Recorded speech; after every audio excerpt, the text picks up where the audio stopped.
It was the heartwarming mother-daughter reunion that went viral. A full-on goosebump moment captured by St. Louis TV news crews. An emotional reunion today. 77-year-old Zella Jackson Price, a local gospel legend, reuniting with Diane Gilmore, the daughter she hadn't seen since her birth nearly 50 years ago. In some ways, you've become a mom again. I got a baby, and I'm letting everybody know I'm registered at Macy's and Dillard's, and she wears a size 10. The emotional gathering made possible by Diane's twin daughters. He just comes up and hugs all of us. And it's just, my baby.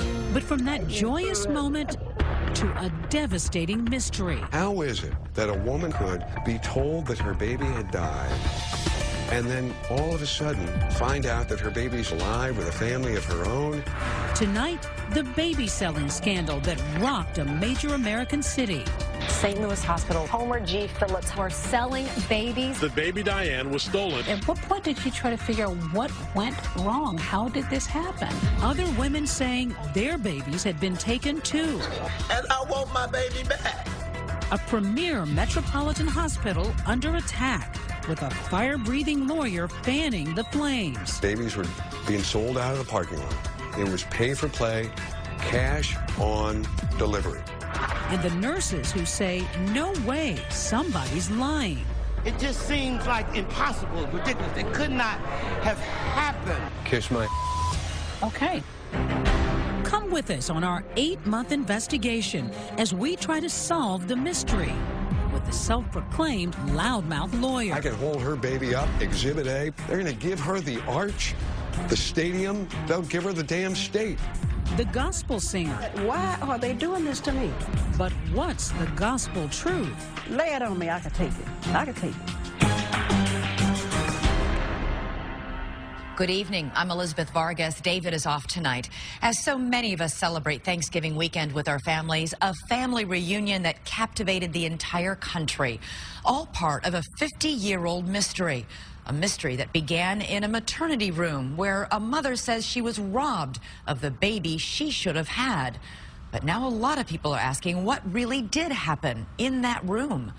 Here's Deborah Roberts.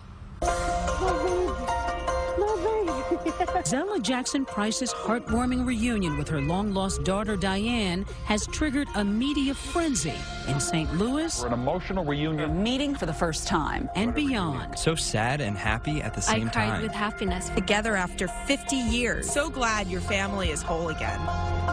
But that story began 2,000 miles away from the River City. Past the Rocky Mountains on the far side of the country in Springfield, Oregon. A lush lumber town, home to Diane Gilmore and her children, including twin daughters Malika and Mahiska. The 22-year-olds wanted to give their mom a memorable surprise, finding the birth mother she never knew. She had her kids, but she didn't have her mom. This is something that was missing in her life. What was the plan? This year, my mom turns 50. And we want to do something for her birthday. So her girls set out to find their grandmother. But who was she and where? Over the years, they'd heard their mom mention a name, Zella Mae Jackson, a clue big enough for the twins to begin some online detective work. We looked her up on Google. It kept popping up, Zella Jackson Price, and like the music that she does. Yeah. I was like, maybe she's a singer. A singer with a following on YouTube. Her Facebook page revealing a familiar gleam in her eye. Did you see any resemblance? Yeah. My twin sister looks like my grandma. And then I see my grandma, her eyes. I said, that's my mom's eyes. A striking resemblance. Who could mistake it? So they decide to send Zella this message. Hello, my name is Mahiska Jackson. I believe that you're my grandmother and you're my mom's mom. What you say, baby? And houses was just screaming from Oregon to St. Louis. So much love. I love you. Even after so many years. But how Zella and her daughter were separated all this time is a mystery that captivates the city. You've given me a true love. St. Louis, Missouri, November 25th, 1965, with the Supremes blaring on the radio.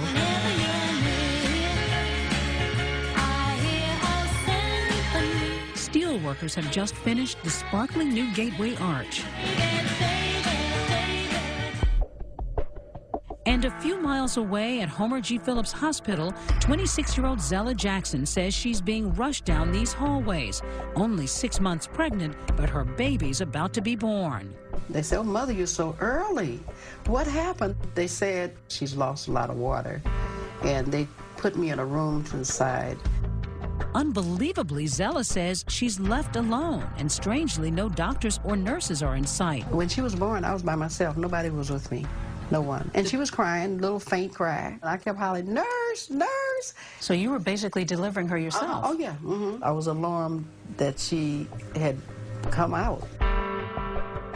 When hospital staff finally arrives, it's a nurse, not a doctor, who Zella says takes her newborn baby girl and vanishes. But the nurse took her away and you never had a chance to hold her? How did you come to name her? Because you barely saw her. They asked me, "Did you want to name her?" I said, "Yes, her name is Diane." Hours later, Zella says, the nurse returns, arms empty, but carrying devastating news. They came and told me, "Your baby passed." Do you ask to see the baby? No. It's something about that time of life. When doctors and nurses make statements like that, you receive it and you believe it. Believed it, perhaps because it had happened before to this young married mom of 2. Just 5 years earlier, Zella had lost a baby boy, Michael. So she comes to terms with yet another tragic loss. Maybe something was wrong, and nature said this baby's not prepared for life, so I'll take her back. Did they ask you if you wanted to bury it, or? Not this one. I accepted early birth that went wrong. Zella says she went home with heartbreak and without a death certificate, but the loss never shakes her faith. The young mom manages to move on. Her dynamic gospel voice captivating congregations of St. Louis. Her performance in the documentary Say Amen Buddy catapults Zella into the national spotlight with her rendition of I'm His Child. And I am happy to know that I'm His child. As Zella's musical career grows, so does her family. She has 5 children in all. And now, 50 years later, daughter Diane miraculously makes 6. In a way, it was like your baby came back from the dead. Yes, it's amazing. You look so cute. That's why I stare at her a lot, but I'm looking at myself. You missed all of this. I missed all of this, but I can see love that was given to her. I just wish it was me. But that initial awe and joy soon give way to anger. I enjoyed my babies, I really did. And somebody else robbed me of that. At what point did you try to figure out what went wrong? How did this happen? My children, they said, "Mom, what you gonna do?" I said, "I gotta get to the bottom of this. Why was I told that she had passed? I want answers." So she hires Al Watkins, a renowned and brash St. Louis attorney. The angst that has been caused by her realization that for 50 years she could not raise her baby, have successes and failures with her baby, you can't help to literally have your heart melt. Was there a suspicion that maybe this was some kind of a strange mix-up? The credibility with which Zella Jackson Price presented couldn't be denied. It became really clear to me that something was significantly amiss. When we come back, the hard-charging lawyer goes public Price and her new attorney with an unbelievable claim. A sinister baby-stealing ring in St. Louis? Babies were being stolen from their mothers, and people were making money. And Watkins insists Zella might not be the only victim. A slew of women coming forward, all telling a similar story. They just took my baby, and I want my baby back. Stay with us. 2020 continues with Mystery in the Maternity Room. Once again, Deborah Roberts. St. Louis, Missouri, gateway to the West. But it's the floodgates that are about to open here with more force than the mighty Mississippi. Renowned gospel singer Zella Jackson Price suspects the city has been keeping a 50-year-old secret. The Zella Price story is causing women to come forward questioning whether they were lied to when told their babies died at Homer G. Phillips Hospital. All sparked by her moving reunion with the daughter she thought had died 5 decades ago. You can't tell me that one child who miraculously shows up 50 years later was the full extent and scope of the exploitation that was in place. How many women would you guess have contacted you? We're approaching 150 women with credible stories. After zeroing in on those stories, Watkins goes on to make a raging allegation, brazenly pointing the finger at that hospital, Homer G. Phillips. The place to buy it was Homer G., and babies were being sold out of the parking lot. It was pay for play, cash on delivery. And Watkins is ready to take on the city, one still battered and reeling from the unrest in nearby Ferguson. No peace! I can hold her baby up, Exhibit A, and you tell me a jury in the city of St. Louis going to listen to this gospel singer that everybody knows and look at this beautiful baby Diane. They're going to give her the arch, the stadium, they'll give her the damn state. This is wrong, and we owe it to every one of these women. So many women who have come out of the woodwork in the wake of publicity brought on by Zella's case. They want to know if a St. Louis hospital stole their newborns and sold them. The day we visited Watkins' office, here's the scene we found. One anxious woman after another, all with the same searing question. Could my child still be alive? As these women began to file in here, what kinds of emotions did you see? They weren't here to garner sympathy or tears from some skinny little white attorney from the suburbs. They were here to get answers. How many of you delivered children at Homer G. Phillips? Did any of you ever give up this feeling inside that maybe your baby might be alive? Never? Never. And it's been difficult for me because I didn't get a chance to take and see my baby walk for the first time. I did not get a chance to take her to school for the first day. And they just took my baby. And I want my baby back. They have opened up wounds. Otha Brand was just 15 at the time she gave birth, and like Zella says, she never held her baby in her arms. You know, when a mother holds a child, there's contact, and I might have started questioning things, maybe if I'd have held that child. 63-year-old Jacqueline Butler, a nanny for most of her life because of her love for babies, says hospital staff made up excuses to prevent her from seeing hers. I was told, you can't see her, you have a cold. And I would say, no, I don't have a cold, I want to see my baby. I kept begging to see her. Finally, they came back and said that she had died 3 days afterwards, and I had been there 10, and no one had said anything to me. No one came in to tell you? No. How many of you think you might get some answers? All say they never got death certificates and admit they didn't ask questions back then. Most were teens carrying babies out of wedlock, naive, often alone and scared. This is the mid-60s, where the word of a doctor, the word of a nurse, it was the functional equivalent of gospel. The doctor said, your baby is said, your baby is passed, your baby is passed. At the center of this controversy, Homer G. Phillips Hospital, now a senior living facility. But at the time, the city-run hospital was a beacon of hope in the black community, considered one of the most technically advanced in the world. They were going to show that they were going to deliver Class A care, secondary to none. The firestorm is unfathomable to Dr. Will Ross, an associate professor at Washington University School of Medicine. He's working on a book praising the old hospital when Zella Jackson Price's story breaks. Must have floored you. It did, because we're talking about the legacy of a great hospital, the premier training ground for African-American physicians, the pride of that community. In such a prominent hospital, how could something as underhanded as baby stealing happen? St. Louis Post-Dispatch reporter Robert Patrick, who's been on the story, says not everything was running smoothly at the publicly funded hospital.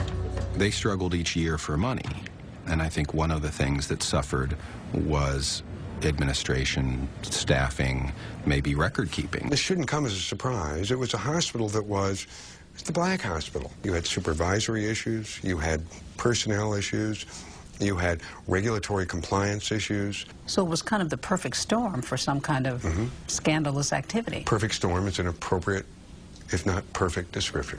The big question many would ask, of course, is why? There wasn't a premium on black babies. Why? St. Louis has always proudly had a large and significant middle-class African-American community. There is a market need. And you had a mindset that this baby doesn't have a chance with this mom. So we're going to do everyone a favor. And by the way, we're going to make some money in the process. So a moral judgment here and a little financial incentive, and it all kind of went together. It's playing God with some babies. With these scathing allegations and so many tearful women coming forward, Watkins puts pressure on authorities to open an investigation. Everybody was shocked. U.S. Attorney Richard Callahan. If true, it was something terrible going on at the time that nobody knew about. Meantime, Watkins could be on the verge of another reunion. Hi, my name is Al Watkins. On the line with him, 47-year-old Tanya Montgomery, a mom of 7, about to receive a bombshell. We think we've identified you as a potential child of one of the mothers. And I said, what? Tanya has no reason to believe she was adopted, but is open to looking into the possibility if it would help one of the mothers. There are only 2 babies that were born at Homer G. Phillips Hospital on May 30, 1967, and one of them was you. Could Tanya be the long-lost daughter of Otha Brand, a woman we met earlier? He told me that it could be a possibility that I could be her child. I just believe that she is my daughter. It's just too many coincidences, you know, and I just feel that it is. Notice any striking similarities? They do. So they agreed to meet in person while we at 2020 commissioned a DNA test. Looks like we have the same smile. That's a good picture of you right there. I can see like my eyes a little bit. Could the results help confirm those stunning baby selling allegations? Stay with us. We return to 2020 and Deborah Roberts. Oh, happy day. Gospel singer Zella Jackson Price is on cloud 9. Say it one more time. Oh, happy day. As her newfound daughter Diane finds harmony with the sisters she just met. I thought you were floating with the angels. I know you made your return back to earth. With the firestorm of a stolen baby scandal ripping through St. Louis, Zella is quietly catching up on decades of lost time. This is me and your time, mother and daughter time. Mother and daughter time. I got to make up for all those years. 49 years. I got to make up for that. I'm still in amazement. I talk to God. I don't want to ask him no questions. I thank him. But her lawyer is asking plenty of questions about how and why a hospital nurse would have told Zella all those years ago that her premature baby had died. In fact, the doctor was the class of 74. In the midst of our investigation, an incredible discovery. A room full of former hospital staff who aren't buying the stolen baby claims. It just seems like impossible, ridiculous. It could not have happened. It's a reunion of Homer G. Phillips nurses who reluctantly let us inside. We don't want to get involved with this negativity. This is why we said don't call us.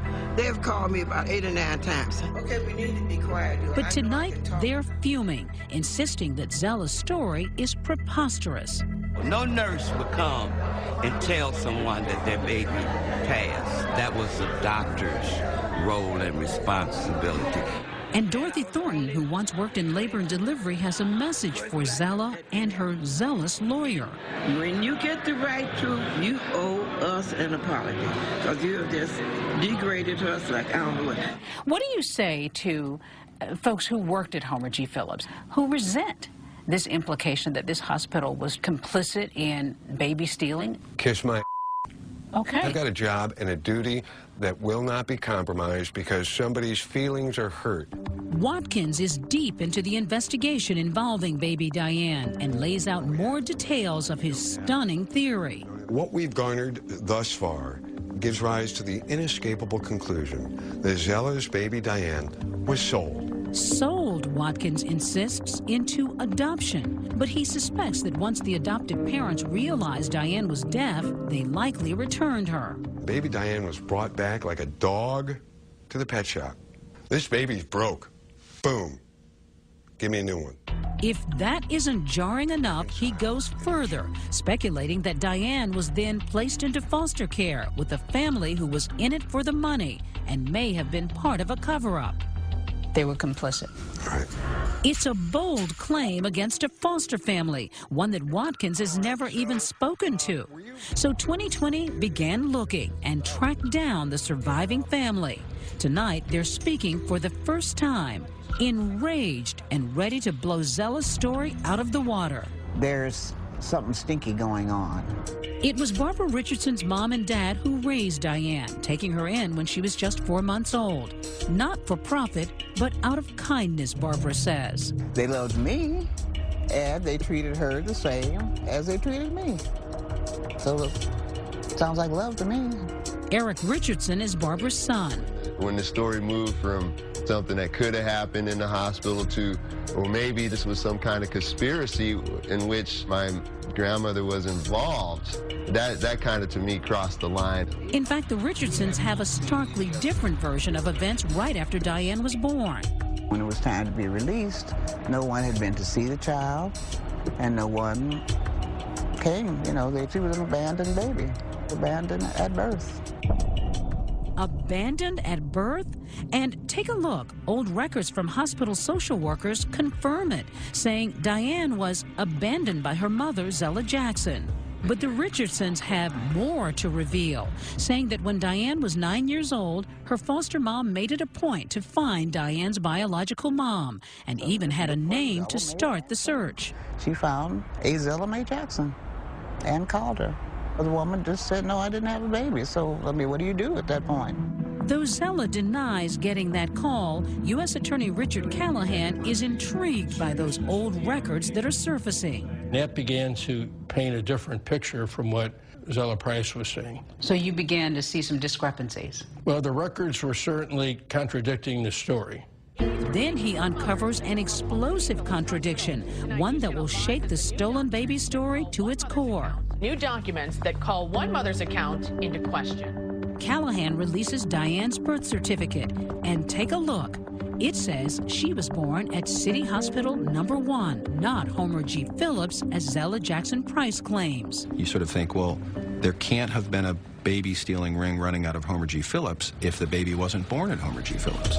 The bombs keep going off. You came here, your water had broken. Yeah. Coming up, time for tough questions. We bring Zella back to the scene of the alleged crime. She's defensive and defiant. Why are they doing this to me? When 2020 continues. 2020 continues with Deborah Roberts and Mystery in the Maternity Room. You know I'm your mama. This is one feel-good reunion story that seems to be going bad in a hurry. Assuming these records are accurate, they fail to back up allegations that baby Diane was stolen from Homer G. Phillips Hospital in 1965. Despite Zella Jackson Price's explosive claim that her long-lost daughter was stolen at birth, there's little evidence to back it up.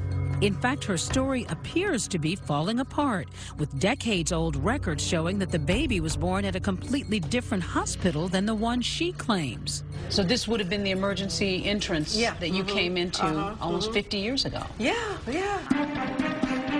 To get to the bottom of it, we caught up with the gospel singer after church and brought her back to the old Homer G. Phillips, now a senior living facility.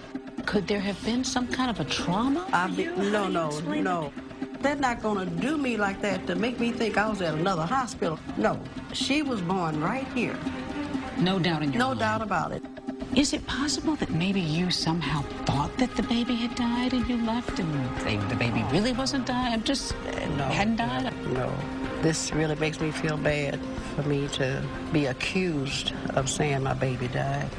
That's an accusation. She even recalls grieving here with a visiting friend, Ruth Grimes, who swore to seeing Zella here in an affidavit. She was crying when I went up to see her and told me she lost a baby. Zella isn't wavering either, insisting she never abandoned Diane. What about paperwork that says they tried to reach out to you? I was easy to find. Why are they saying they tried to reach out to me? I'm a licensed driver. I worked at the pole.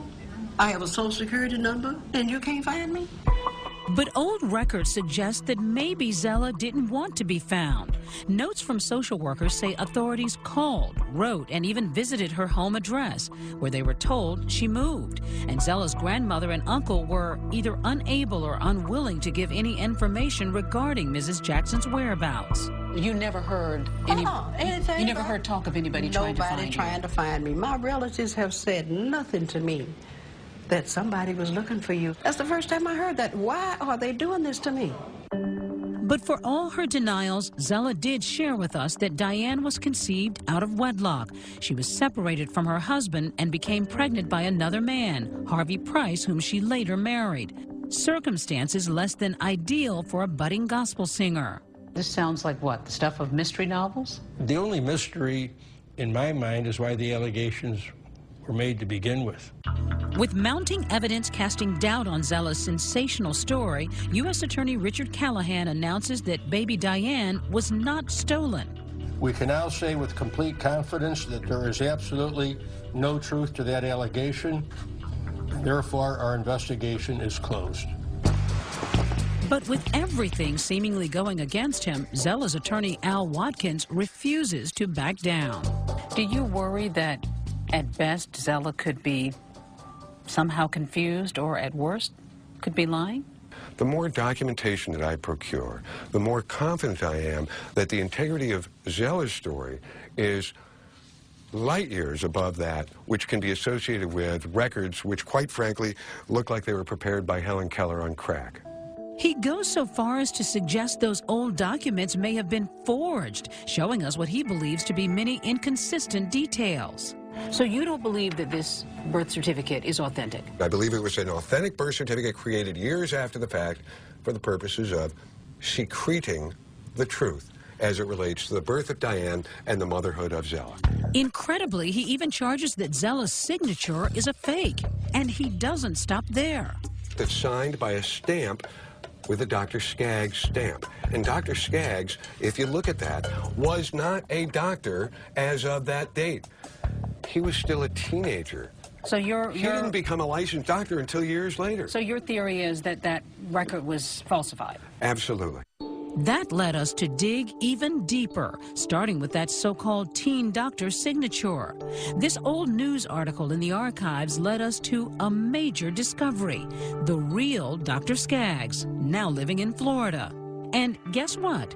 He was a full-fledged doctor when Diane was born. That's a false comment. At the time of that delivery, I was 27 years old. He agreed to look over Diane's birth certificate for us. Yes, this is my signature on the birth certificate, and it's similar to my signature right now. As for Watkins' other claim that Zella's signature on the birth certificate was forged, since she insists she never signed it, we asked her to give us some extensive handwriting samples, then had an independent handwriting expert take a look. And his conclusion? Zella's handwriting is definitely consistent with that signature on the birth certificate. Dr. Skaggs confirms his signature on this paperwork. A handwriting expert confirms that in all likelihood this is Zella's signature too. Understood. Why can't you just accept that Zella's story just isn't what it seems to be? I'm not going to fold and crumple up simply because I've got the U.S. Attorney's Office that's that's saying, oh, this is a lying woman. Or I've got Dr. Skaggs down in Florida saying, well, you know, that's my signature. Why is her signature on this paperwork if indeed it's not accurate? You know, that's an issue we're going to have to wrestle with. It's the first time we sense a chink in Watkins' steely armor. Still, he's standing by his client. Why would Zella take her financial resources and go and hire the loudest mouth attorney in North America, pay him money to find an answer to a question to which she already knew the tragic answer? Maybe she didn't know you were so loudmouthed, and maybe she didn't think that this thing would get to be so big. There's not a soul in St. Louis that doesn't know I have a mouth as big as they come. So, the looming question, what about all those other mothers who streamed into Watkins' office with unsettling stories of newborns they were told died long ago? When we come back... Looks like it's a chance that you could be my mom, and you could be my daughter. Yes. Otha Mae Brand's DNA results are in. If there's a match, does it prove the baby-stealing ring was real after all? We'll see what's in the envelope when we return. The suspense is killing me. 2020 continues with Deborah Roberts. Is Zella Jackson Price a victim or the perpetrator of her own cover-up? A federal investigation into her lawyer's claim of a baby-stealing conspiracy has gone nowhere. There's a lot of theories being advanced by Mr. Watkins, God bless him, but none of them pan out. Still, Zella dismisses the new evidence against her. How do you explain the paperwork? Those papers are bogus. They are. The papers are bogus. They are. They're bogus. I could hardly read them. They were so faded. Forget about the documents for a second. Forget about the records. There are no other mother-daughter pairs like Zella and Diane who have come forward and said, you know, here we are. Or are there? Remember Otha Mae Brand, the former teen mom who came to Al Watkins with a similar story of a newborn daughter who allegedly died at Homer G. Hospital? When I look back at everything that has happened to me, they have opened up wounds. Watkins tracked down Tanya Montgomery, who he believes was born the same day Otha gave birth. Tanya's intrigued, though she doesn't think she was adopted. Looks like it's a chance that you could be my mom. 2020 offered that DNA test to find out if they're really mother and long-lost daughter. If they're a match like Zella and Diane, it could be the ace Al desperately needs to support his claim of a baby-stealing ring back in the 60s. Hi. Good morning. A week later, they're in Al Watkins' office, anxious to hear the results. A little nervous, because I don't know the outcome, you know. I know we can't get those years back, but we can start from now, you know. The suspense is killing me. All right, good morning, ladies. Hi, Tanya. How are you? How you doing? It's nice to see you. It's nice to see you. Good morning. Good to see you again, as always. We had the test results. I'm opening them in front of you. Okay. And I'll tell you what's going on here. We have a maternity analysis report. The testing of the child is Tanya. The alleged mother is Otha. And it reflects that there is a 0 probability of a relationship. All right? They are left speechless, crestfallen, suddenly back to being strangers. Tanya does her best to comfort Otha. I really, really hope that the next person that you find is your baby. Then the devastation hits. It was better than when I didn't know. Because all the years I didn't know I'd have nothing to cry about, you know, because I didn't know. It's also a huge setback for Watkins, who's failed to produce any viable proof of a baby-selling ring. Yet, incredibly, he's not giving up, vowing to find answers for all 150 hopeful moms who came to him for help. These are women who have been traumatized by the death of a child. They're coming to you now with the hope that maybe their story could result like Zella's. And aren't you giving these women false hope? Do you think it's false hope to tell a woman who comes to me after seeing what's happened with Zella and Diane and say, oh, you know what? Don't worry about the fact that somebody at Homer G. Phillips Hospital said you lost your baby. Don't worry about it. What's the appropriate response? To say, I'm going to look for an answer for you? Or is the appropriate answer to say, you know what, lady, you're full of So the scrappy lawyer fights on, since many say they have no proof their babies died. That is, until St. Louis Post-Dispatch reporter Robert Patrick unearths the dreaded truth. Death certificates for many of those babies. Another blow for Watkins. We were able to document, with at least one source, the deaths of 3/4 of the babies. Still, that leaves 1/4 of these women desperate for answers. And tonight, one of them has a message for Zella. If you indeed did give your daughter up, then you need to, I would say, come clean. But even as many doubt her, Zella Jackson Price is standing tall. It's worth it to have my baby with me. I'll take the scandal, the abuse, and all of that, because she's saying I'm happy. And for her to be happy, lay it on me. I could take it. I could take it. That's my child, and they can't take her no more. Happy birthday to you. When we come back, the birthday celebration 50 years in the making. And this St. Louis Rams Hail Mary pass. Have you found any other mothers to match with lost children? Stay with us. Happy birthday to you. 2 days ago, Diane Gilmore celebrated her 50th birthday with her biological mother. A gift Diane's twin daughters set out to deliver when they unwittingly ignited a national scandal. Got it, okay. Oh, you be good, girl. Malika and Mahiska say their new granny makes the grade. Yeah. She's like us. She's a diva. She's got the best sense of humor. I never expected a grandmother as funny as she is. Yet Zella is haunted by all the other milestones she missed. Our bond has gotten stronger, and I feel it's never going to break. Even though we were apart, we're together, and I think it's going to be a long, long time that we'll be strong together. Still, there are lingering questions. Did someone steal the past from Zella, or did she rewrite it herself? And her hard-nosed lawyer won't quit. Just last week, we have a monumental ruling in the fight for answers at the old Homer G. Phillips Hospital. A judge released medical records for many moms whose cases remain unresolved. As Al Watkins digs into those, we put him in the hot seat one last time. Have you found any other mothers to match with lost children out there? Not one. Some would say that takes the air out of your story. You can say that all you like. What if you find enough evidence soon enough that your theory can't hold up? I will be the first one to stand on the highest mount, and I'll proudly proclaim that I was wrong. Thank you for family. Yesterday, there was no talk of scandal, only blessings at Thanksgiving dinner. But perhaps the place where love between mother and daughter speaks loudest is here at church, where music is the universal language. The idea that you're this gospel singer and she can't hear you sing. But let me tell you, deaf people do feel the rhythm on the floor, through the floor. And I start playing, she want to sing Oh Happy Day.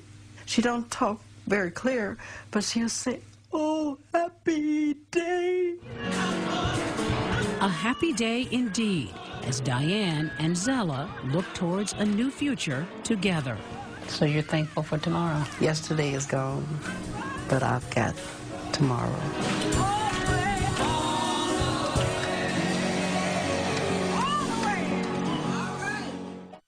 Despite the lack of hard evidence, Al Watkins still plans to sue the city of St. Louis on Zella's behalf.